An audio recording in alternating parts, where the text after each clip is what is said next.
સુરતના લસકાણા વિસ્તારમાં આમ આદમી પાર્ટીના પ્રવક્તા કાળુ વઘાસિયા સામે દુષ્કર્મ અને ધમકીની ફરિયાદ નોંધાઈ. ફરિયાદ નોંધાતા રાજકીય આલમમાં ખળબળાટ મચી ગયો. પત્નીને છૂટાછેડા આપી તારી સાથે લગ્ન કરીશ તેવી માયાજાળ રચી હતી.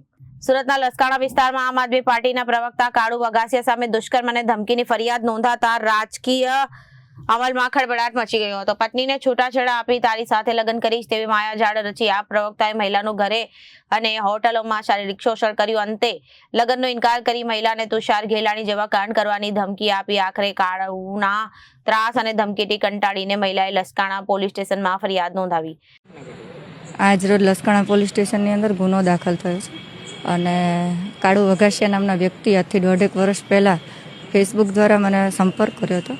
સંપર્ક કર્યા પછી વારંવાર મારી સાથે લગ્નની લાલચ આપી અને શરીર સંબંધ બાંધ્યા છે અને જ્યારે પણ આપણે લગ્નની વાત કરી ત્યારે હરેક વખત એવું કીધું છે કે હું રાજકીય છું, તારાથી કંઈ જ નહીં થાય.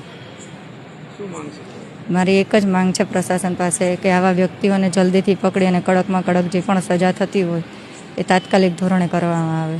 Reporter Arvind Rathod, Janadesh news, Surat.